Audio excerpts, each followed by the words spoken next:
No me deja compartir.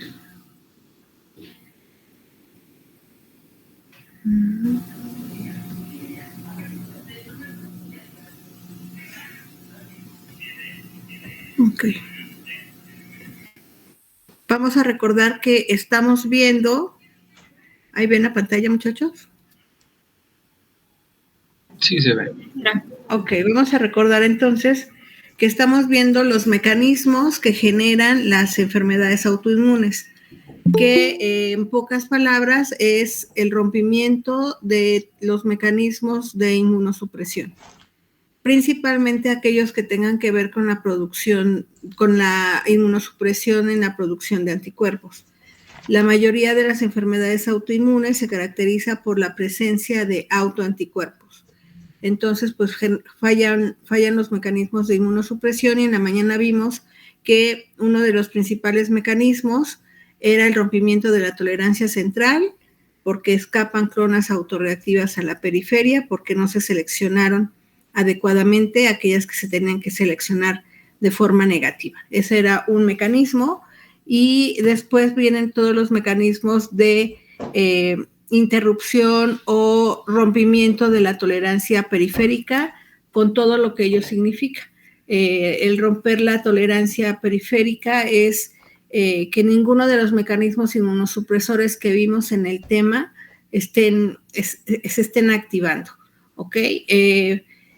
Uno de los principales mecanismos de ruptura de la tolerancia periférica es que se rompa el mecanismo de ignorancia clonal y entonces las clonas autorreactivas que escaparon a la selección negativa empiecen a mostrar una respuesta inmunológica contra lo propio en la periferia. Y nuevamente recordarles que cualquier rompimiento o interrupción de los mecanismos de inmunosupresión los va a llevar o va a llevar al paciente a que desarrolle una enfermedad autoinmune. ¿Ok? Habíamos dicho en la mañana que es un descontrol por completo del sistema inmunológico porque uno de los mecanismos generadores de autoinmunidad es la activación de linfocitos no específicos para antígeno, es decir, linfocitos que están en reposo, que pueden ser linfocitos de memoria, se empiezan a activar frente a antígenos no específicos, es decir, ven cualquier antígeno y se activan y ustedes saben lo que significa la activación, una señalización, una función efectora y, peor aún, una proliferación de esas poblaciones celulares que empiezan a atacar a lo propio. Esa es una de las características del lupus eritematoso sistémico, entre otras cosas que tiene el lupus, es que se presentan la activación, y además es una activación policlonal de linfocitos no específicos para antígeno, ¿no? Y nos quedamos hace rato en el otro mecanismo generador de autoinmunidad, que es el mimetismo molecular. Aquí no están fallando los mecanismos de inmunosupresión, simple y sencillamente es que algunos componentes de los patógenos se parecen a componentes propios. Y cuando se presenta el patógeno, pues se desencadena la respuesta inmunológica con la producción de anticuerpos contra ese patógeno. En ausencia del patógeno, tanto las células de memoria como los anticuerpos de memoria contra el patógeno, en ausencia del patógeno, se empiezan a pegar a los componentes propios que son parecidos al patógeno. Hablábamos mucho de la infección con Streptococcus pyogenes, dado que la streptolicina O es muy parecida a las proteínas de la membrana de las células de músculo cardíaco, entonces esos anticuerpos en ausencia del estreptococo o de la streptolicina, pues se van a empezar a pegar a las células de corazón. Y esta unión, esta opsonización a las células a las membranas de las células de corazón se lleva a cabo de forma muy, muy lenta, muy paulatina. Recuerden que las enfermedades autoinmunes son ejemplos de hipersensibilidades. El primer evento inmunológico, pues sí se va a llevar a cabo en cuestión de minutos a pocas horas, pero posteriormente es un mecanismo que crónicamente se va a estar llevando a cabo durante muchísimo tiempo. Este mecanismo de mimetismo molecular es un mecanismo muy común en la generación de enfermedades autoinmunes. En la mañana hablábamos de algunas enfermedades, ustedes daban ejemplos de enfermedades. Tenemos la fiebre reumática, la colitis ulcerativa autoinmune y la artritis reumatoide, que son enfermedades autoinmunes que se dan por la presencia de patógenos que no son detectados, bien diagnosticados, o peor aún, que son diagnosticados y los tratamientos no se llevan a cabo de forma adecuada. Entonces, pues quedan anticuerpos circulantes que poco a poco se van pegando a componentes propios, ¿no? La recomendación es, claro que esto no ocurre todo el tiempo, ¿no? O sea, no les estoy queriendo decir que si no se toman bien la medicina, pues les va a dar una enfermedad autoinmune.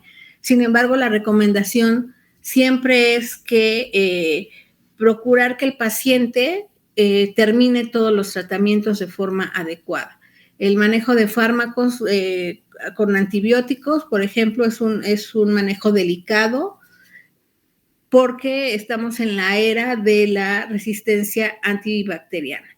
De tal manera que va a llegar un momento en que no vamos a poder controlar a las bacterias porque no va a haber antibióticos que puedan contrarrestar sus efectos debido a la enorme resistencia que estas generan por los malos tratamientos, porque se llevan a cabo de forma inadecuada, incompleta principalmente, ¿no?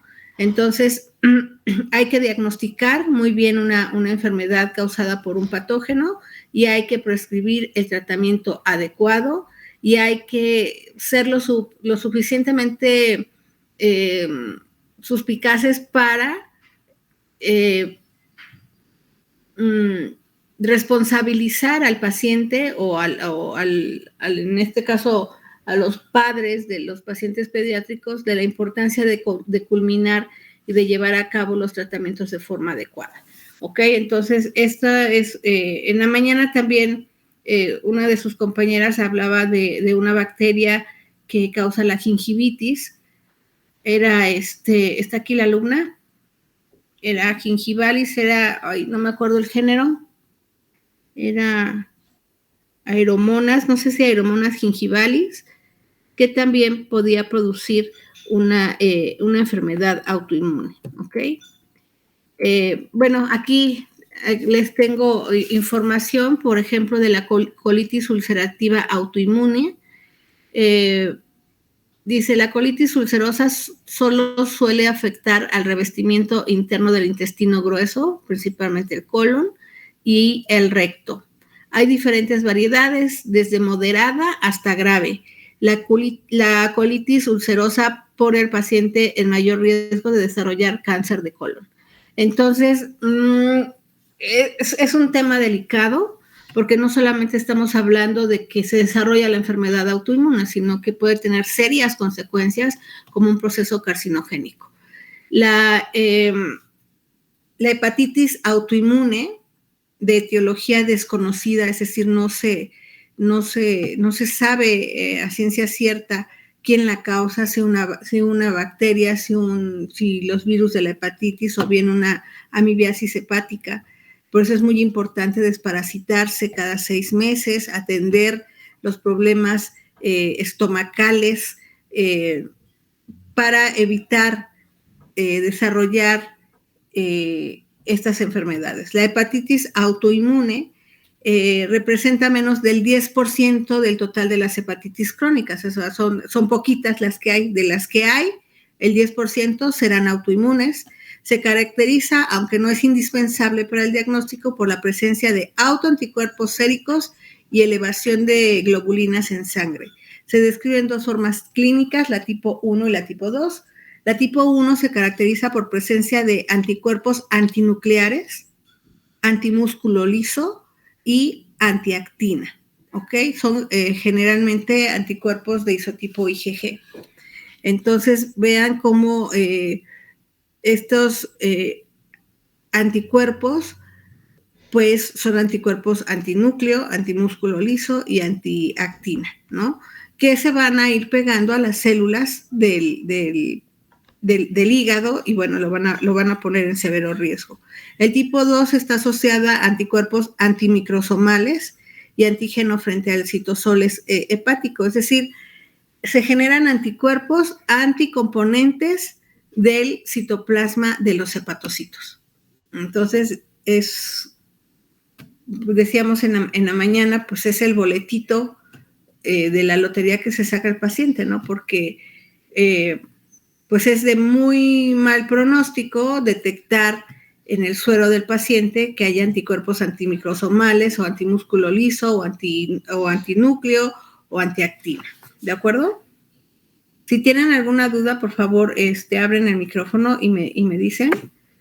Y por último, muchachos, pero no menos importante, un mecanismo generador de enfermedad autoinmune es la liberación de antígenos secuestrados. ¿A qué se le llama liberación de antígenos secuestrados? Recuerdan ustedes que tenemos órganos inmunológicamente privilegiados, como son testículos, ojo y cerebro. Por la posición anatómica que tienen, pues no hay acceso directo a los componentes de esos tejidos, por lo tanto, pues el sistema inmunológico no los conoce. Y entonces se les llama antígenos secuestrados, que únicamente bajo la condición de un traumatismo, esos antígenos son liberados. Un traumatismo cráneoencefálico, una lesión severa en el ojo, un golpe fuerte en los testículos que inflama los testículos, que lleva al paciente masculino a hospitalización. Y bueno, pues, ¿qué es lo que está pasando? Que entran a torrente sanguíneo componentes de líquido seminal, espermatozoides, eso lo reconoce el sistema inmunológico como extraño y monta una respuesta inmunológica contra ellos. Entonces se generan enfermedades autoinmunes en donde no debería haberlas, ¿ok? Por liberación de antígenos secuestrados. Es muy común para este tipo de casos, en el caso de traumatismo a los testículos, que se genere una esterilidad autoinmune. Es decir, el propio sistema inmunológico mata a esos espermatozoides porque se generan anticuerpos contra los espermatozoides. Ustedes saben que se forma un complejo inmune entre el anticuerpo y el espermatozoide y ya saben el destino de esos espermatozoides. Entonces, estos son los 5 mecanismos generadores de enfermedades autoinmunes. ¿De acuerdo? ¿Dudas hasta aquí? ¿Podría volver a explicar la liberación de antígenos secuestrados, por favor? La liberación de antígenos secuestrados se da únicamente bajo la condición de traumatismo. Un golpe muy fuerte, por ejemplo,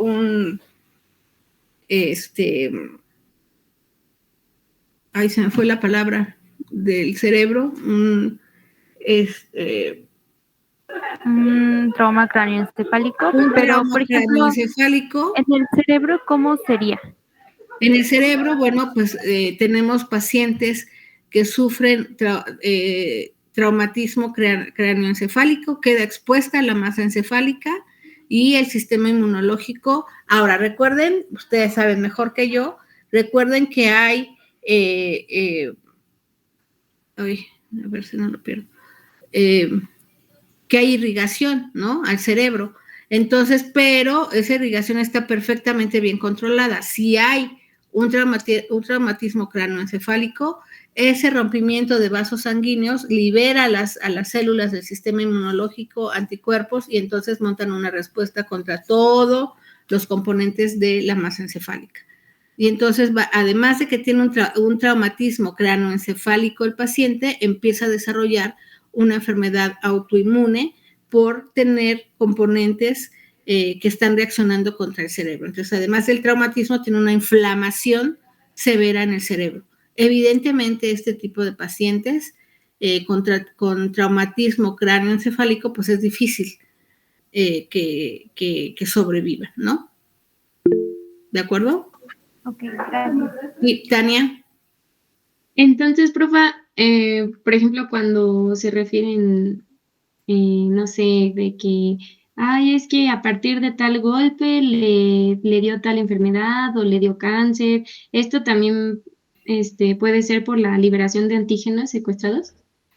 Pudiera ser, habría que ver la historia clínica del paciente, pero los varones saben muy bien lo que es un golpe en los testículos. Duele mucho y hay pacientes que han muerto por un golpe muy, muy fuerte en los testículos. Entonces hay que tener mucho cuidado con los golpes, con las caídas, etcétera, etcétera. Uh-huh. Sí, profe. Okay. ¿Algo más?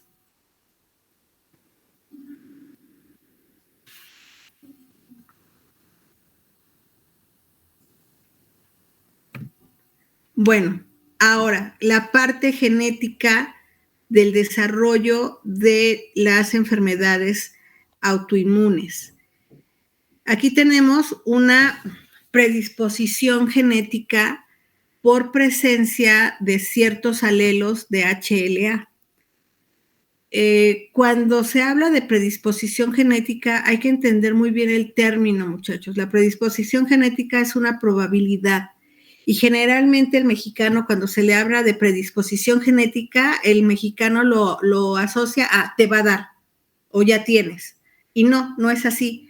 Es una probabilidad de que esos pacientes que presentan ciertos alelos de HLA pudieran en un futuro desarrollar la enfermedad autoinmune. Ojo, no andamos por la vida tipificándonos el HLA, apenas si sabemos nuestro grupo sanguíneo, y ya habíamos quedado que la tipificación de HLA pues no se hace de forma cotidiana en un laboratorio.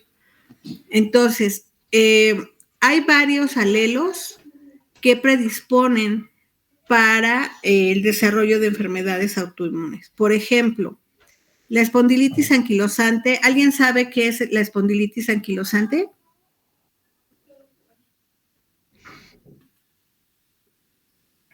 ¿Conocen a los perros pastor alemán? Sí. Esos perros, cuando son de raza pura, que tienen pedigrí, esos perros tienen un defecto genético y es que desarrollan la espondilitis anquilosante. Le llaman subaguda. Este perro, conforme avanza en la edad, seguramente ustedes saben que entre más viejo el perro, empieza a manifestar una dificultad para caminar con las patas traseras.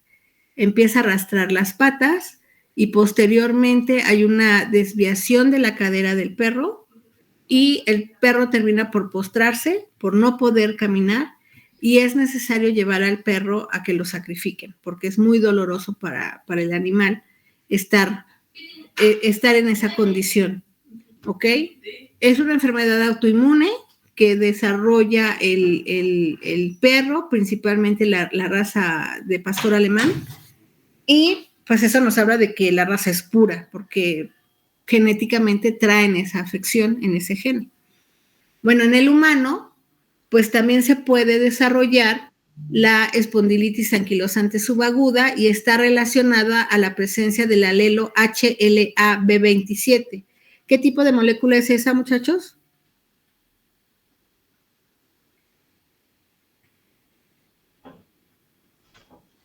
Clase 1.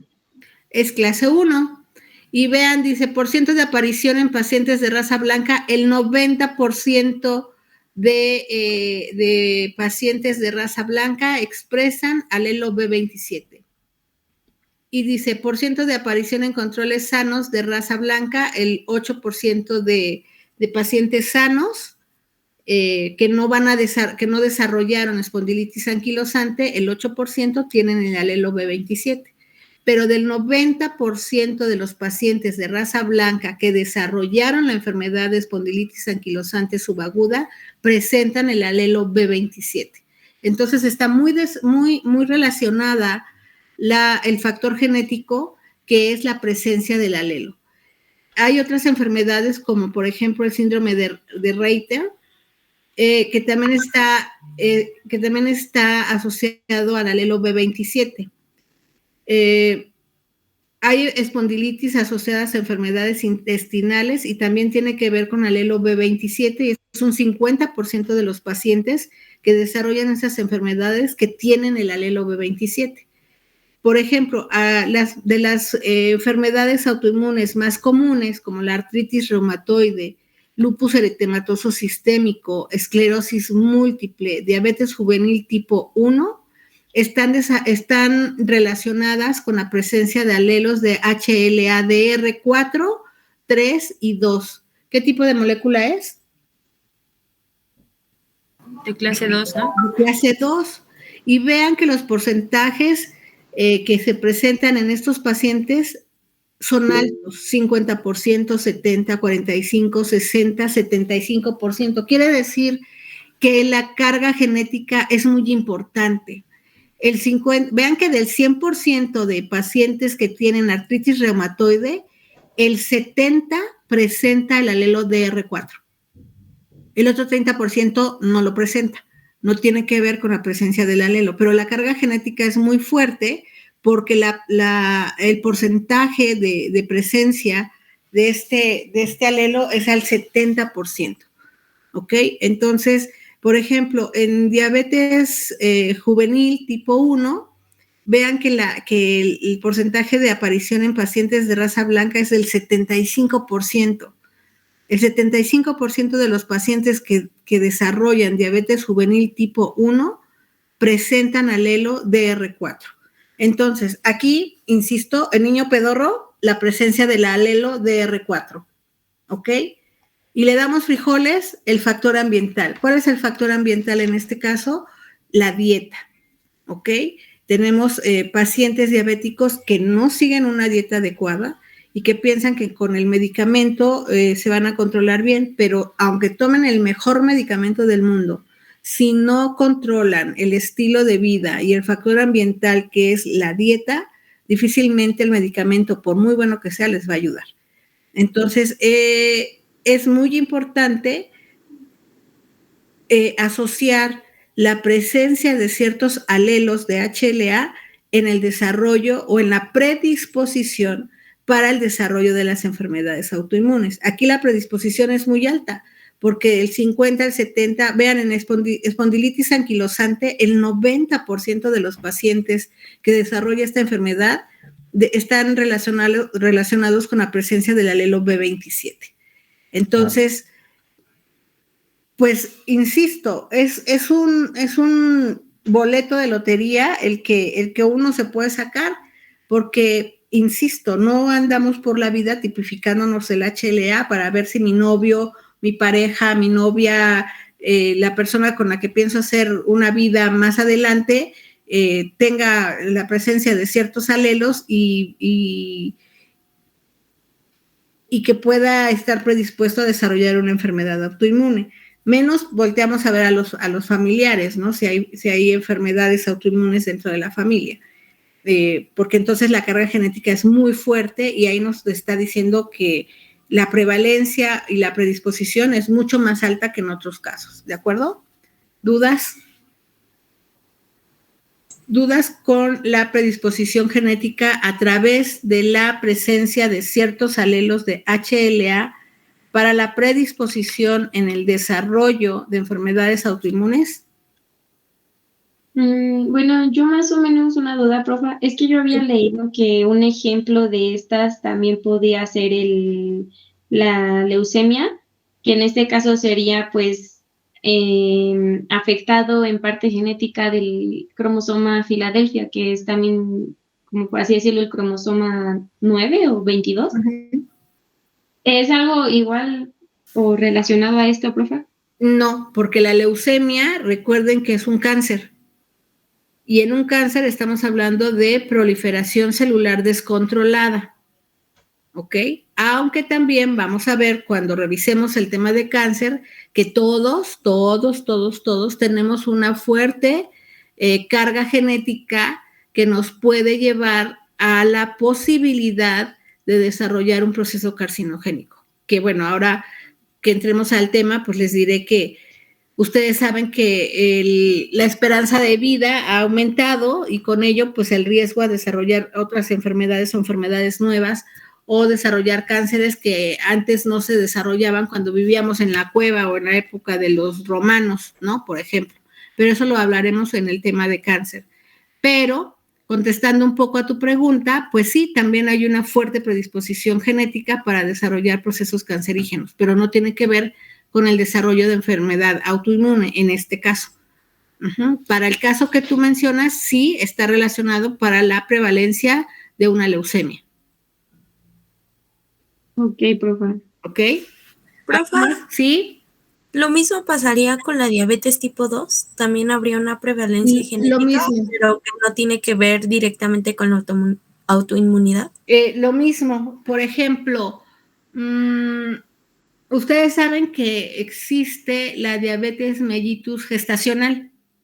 Ajá, que la mujer antes del embarazo, sus niveles de glucosa estaban perfectos, la insulina perfecta, y se embaraza y resulta que los estrógenos hacen de las suyas, y entre esas cosas la predisponen para que se descontrole el sistema y empiece a aumentar la glucosa y el sistema se descontrole, se salga de homeostasis y entonces empieza a desarrollar una diabetes mellitus gestacional.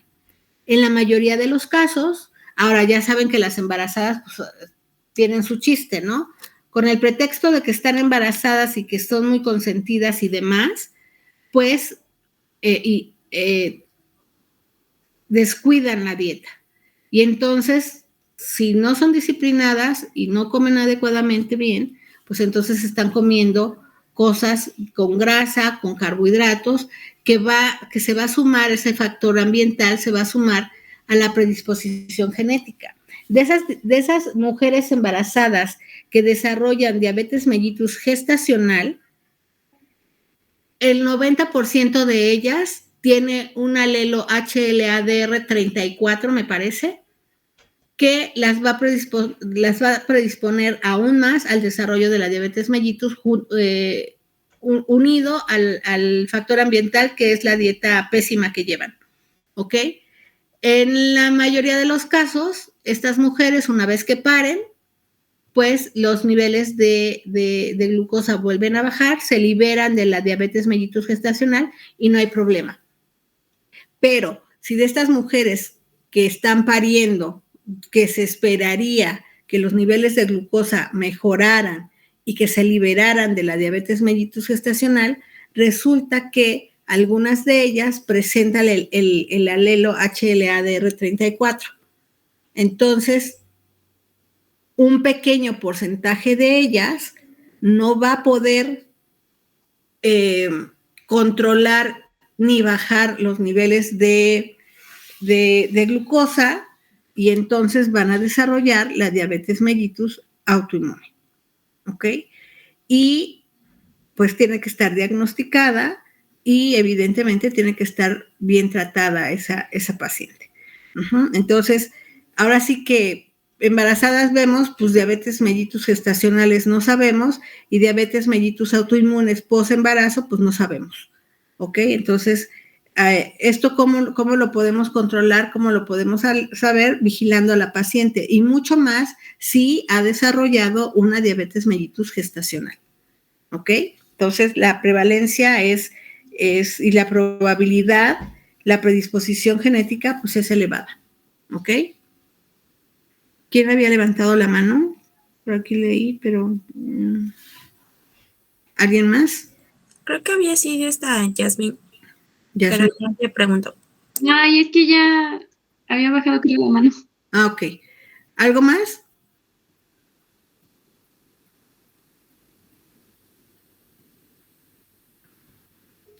Bueno, ahora díganme, en la parte clínica, evidentemente ustedes no van a salir a decirle a los pacientes, ay, tiene usted una hipersensibilidad tipo 2 o una hipersensibilidad tipo 3. Lo que van a reportar ustedes o lo que van a informarle al paciente es que está desarrollando o que han encontrado el diagnóstico de una enfermedad autoinmune. Y hay muchísimas enfermedades autoinmunes, muchísimas. No voy a ver ninguna de ellas a lujo de detalle, ninguna. Para eso tienen el 8º semestre para la inmunología clínica. Pero, ¿cómo es la forma más sencilla de estudiar a las autoinmunidades? Pues por la clasificación de las mismas. ¿Cómo están clasificadas las autoinmunidades?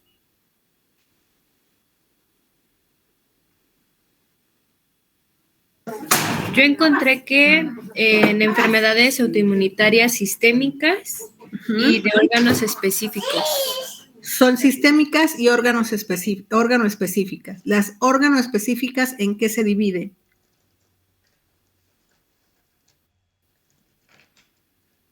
¿Alguien más?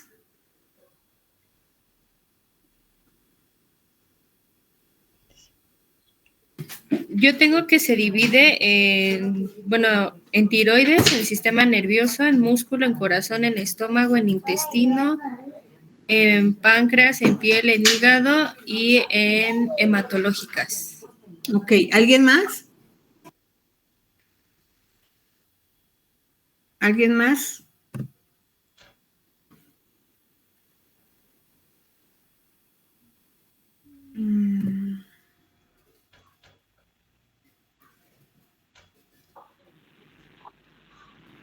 Bueno, como dice aquí la diapo, es un espectro. Son muchísimas enfermedades autoinmunes, muchísimas, muchachos. Están las órganos específicas que se dividen en las del sistema endocrino, en las del sistema hematopoyético, en las del sistema neuromuscular, en las enfermedades autoinmunes de la piel y del sistema cardiopulmonar, ¿ok? Y por otro lado están las sistémicas o no órgano específicas, y aquí tenemos un chorro también de enfermedades. Por mencionar algunas, del sistema endocrino tenemos la tiroiditis de Hashimoto. En esta, ahorita vamos a ver rápidamente que se generan anticuerpos ante la hormona tiroidea o anticuerpos anti el receptor de la hormona tiroidea. Está la atrofia tiroidea también. Esta atrofia de la tiroides también se da por la presencia de autoanticuerpos que no permiten que la tiroides trabaje. Está la enfermedad de Graves, que también afecta a la tiroides. Está la enfermedad de Addison, que esta enfermedad ataca a las glándulas suprarrenales.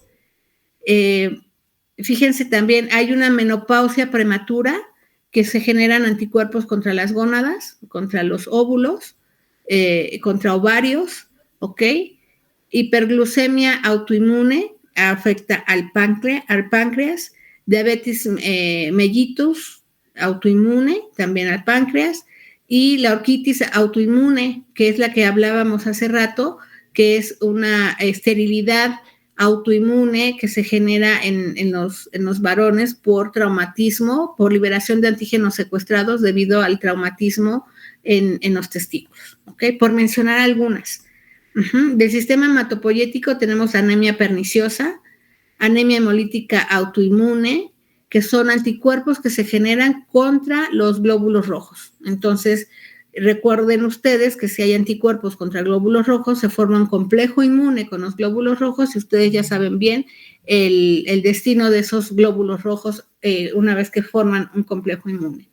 También está la púrpura trombocitopénica autoinmune, que son anticuerpos contra plaquetas, y la neutropenia idiopática. Imaginen que se generan anticuerpos contra los neutrófilos, contra cualquier componente de los neutrófilos. Entonces, se afecta severamente la respuesta inmunológica y, pues, tenemos este tipo de patologías del sistema hematopoyético.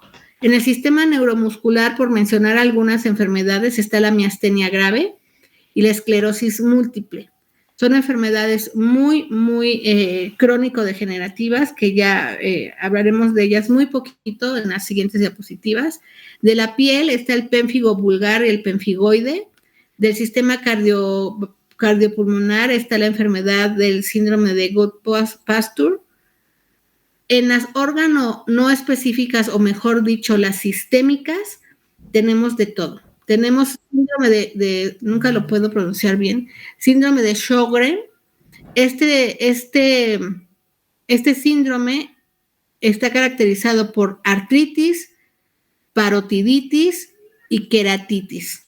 O sea, anticuerpos contra todos estos elementos, ¿no? Articulaciones, contra queratina, etcétera, etcétera. Artritis reumatoide, dermatomiositis, esclerodermia, enfermedad mixta del tejido conectivo, lupus eritematoso discoide y lupus eritematoso sistémico, atrofia tiroidea, enfermedad de Graves, ¿ok? Entonces, vean que enfermedad de Graves aparece como órgano específica porque afecta a la tiroides, pero en un estadio mucho más avanzado, esa enfermedad de Graves se convierte en una enfermedad sistémica porque empieza a atacar o la complicación hace que los anticuerpos ataquen otros sistemas. Entonces se convierte en una enfermedad sistémica. ¿De acuerdo? O sea, hay muchas enfermedades. Lo que mencionábamos en clase es que para hacer el diagnóstico de una enfermedad autoinmune es muy importante, muy, muy importante que les digan el anticuerpo que se está produciendo, ¿ok? En esta imagen podemos ver la clasificación de las enfermedades autoinmunes, no por órgano específica o sistémica, sino por el tipo de hipersensibilidad que causan. Uh-huh.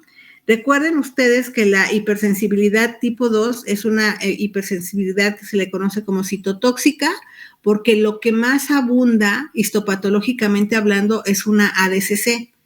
Y la tipo 3 es por inmunocomplejos, y el mecanismo inmunológico que mayormente prevalece es la fagocitosis específica. Entonces va a haber muchísimo estallido respiratorio, muchísima activación de neutrófilos y todo lo que esta fagocitosis conlleva.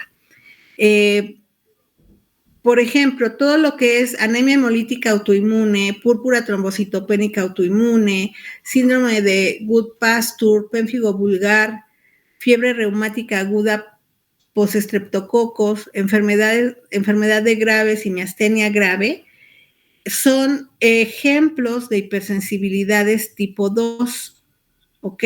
El autoantígeno o el anticuerpo que se está generando para anemia hemolítica autoinmune va dirigido contra el antígeno D del grupo RH. Para la púrpura trombocitopénica autoinmune son anticuerpos antiintegrina de plaquetas. ¿Se acuerdan de las integrinas, que son moléculas de adhesión? Bueno, pues imaginen que se generan anticuerpos antiintegrinas. ¿Cuál es la consecuencia de generar estos complejos inmunes? Bueno, en el caso de la anemia hemolítica autoinmune, que hay una destrucción masiva de eritrocitos por el sistema de complemento, por fagocitosis, pero muy importantemente mucha ADCC, y evidentemente se está generando una anemia porque nos estamos echando a los anticuerpos. ¿Ok? En el caso de la púrpura trombocitopénica, pues hay una mala coagulación y hay plaquetopenia, es decir, se pierden las plaquetas.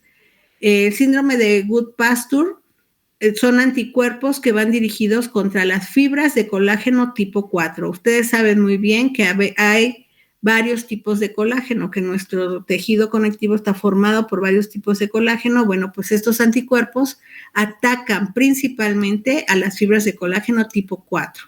Entonces, el síndrome de Goodpasture tiene como consecuencias una vasculitis, fallo renal y fallo pulmonar. ¿Ok?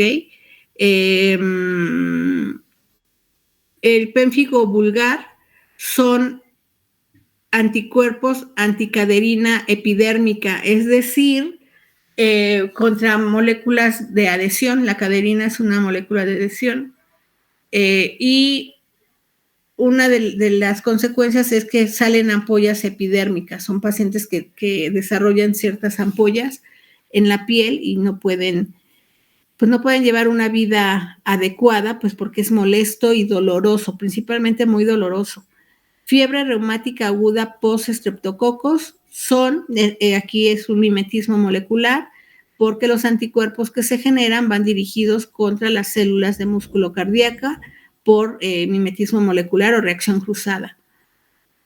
¿Qué se genera? Pues una poliartritis, miocarditis, deterioro de las válvulas cardíacas, etcétera, etcétera.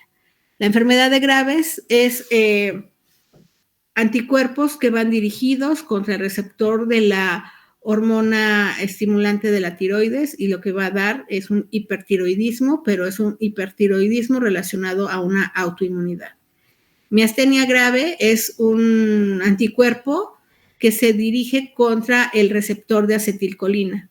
Y entonces, pues estas personas de miastenia grave tienen fatiga muscular. Tienen la piel muy delgada y bueno, pues su expectativa de vida pues va a depender mucho del diagnóstico y del tratamiento, ¿ok? Un ejemplo de enfermedad autoinmune que ejemplifica una hipersensibilidad tipo 3, es decir, en la que va a haber muchísima fagocitosis específica, es lupus eritematoso sistémico. En lupus eritematoso sistémico ya habíamos mencionado hace rato y en la mañana que se desarrollan anticuerpos casi contra todo. Hay anticuerpos anti-DNA, antihistonas, antirribosomas, antinúcleos, además de que existe una activación inespecífica de linfocitos T no relacionados a antígeno, ¿no? Los pacientes con lupus eritematoso sistémico, como ya habíamos mencionado en la mañana, como es una enfermedad autoinmune crónico-degenerativa, pues al final el paciente puede desarrollar una glomerulonefritis, una falla renal, falla cardíaca, falla hepática, vasculitis o agregarse otras enfermedades autoinmunes como la son pacientes muy delicados que hay que darle seguimiento una vez que se establece el diagnóstico hasta ya no perder al paciente, ¿ok? Para tratar de controlar lo mejor que se pueda esa enfermedad. Y también hay enfermedades autoinmunes mediadas por, o ejemplos de enfermedades autoinmunes que tienen que ver con hipersensibilidad tipo 4, que ustedes saben que es de tipo celular, como es la diabetes mellitus. Ahí generalmente se encuentran anticuerpos anti-islotes beta del páncreas. Entonces, pues hay una destrucción masiva de células del páncreas. La artritis reumatoide son anticuerpos y células del sistema inmunológico que se dirigen contra antígenos de líquido sinovial, por ejemplo. Evidentemente, pues es una enfermedad que causa una inflamación crónica y destrucción de articulaciones. El paciente pues termina por limitar el movimiento. Es muy frustrante ver, para el paciente, ver cómo se deforman sus articulaciones y peor aún, cómo esta deformidad, que además es muy dolorosa, pues no le permite llevar a cabo su vida cotidiana, como es pues lo cotidiano, ¿no? Abrocharse los tenis, los zapatos, subirse las braguetas, abrocharse con los botones, abotonarse una camisa, subir los cierres, tomar una cuchara para comer, lavarse los dientes, o sea, los limita muchísimo y aparte es muy doloroso y psicológicamente hablando, pues también es muy devastador. Ya hablaremos del tratamiento. La esclerosis múltiple es una enfermedad que se caracteriza por la producción de anticuerpos y de células del sistema inmunológico que se dirigen contra la proteína básica de la mielina. Entonces, a veces hay invasión en la parte terminal de la enfermedad, hay una invasión cerebral de células CD4, induce parálisis y bueno, pues la expectativa de vida es corta una vez que se tienen estas sintomatologías. ¿Dudas, muchachos?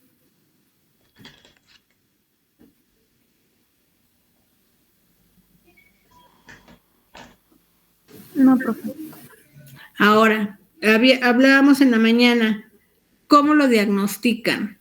Pues es muy importante la historia clínica, es muy importante estudios de laboratorio de inmunología y para dar un diagnóstico contundente, el laboratorio de inmunología les tiene que informar que se están detectando autoanticuerpos, contra qué van dirigidos esos autoanticuerpos, cuál es el antígeno propio contra el que se dirigen y su concentración. Aquí no vale que digan, pues sí hay autoanticuerpos. Lo que queremos saber es la concentración. Uh-huh. Esta tabla que les pongo aquí es una tabla muy parecida a la que acabamos de ver hace rato. Está la enfermedad, el antígeno diana, para el cual el autoanticuerpo se dirige, el mecanismo de la enfermedad y las manifestaciones clínicas y anatomopatológicas de la enfermedad. Como pueden ver, son muchas enfermedades autoinmunes y la parte básica que a mí me interesa que quede clara es que se generan autoanticuerpos por el rompimiento de uno o varios mecanismos de inmunosupresión o por la liberación de antígenos secuestrados o por el mimetismo molecular. Uh-huh. La anemia hemolítica autoinmunitaria, fíjense, anticuerpos, antiproteínas de la membrana del eritrocito, principalmente del grupo del antígeno D, que es el grupo RH, que ya lo mencionamos hace rato. Aquí es muy fácil decir el mecanismo de la enfermedad. Pues nada, se lleva a cabo una opsonización, hay la formación de complejos autoinmunes y entonces ya saben el destino de esos complejos autoinmunes. Hay una hemólisis masiva de glóbulos rojos, lo cual los va a llevar al paciente a una anemia severa. La púrpura trombocitopénica autoinmune idiopática, proteínas con anticuerpos que se dirigen contra las proteínas de las membranas de las plaquetas, principalmente integrinas, el síndrome de Goodpasture, proteína contra la proteína no colagenasa de las membranas basales de los glomérulos renales. Imaginen lo específico de esos anticuerpos. O sea, por eso insisto mucho en que es el boletito que se sacó el paciente, ¿no?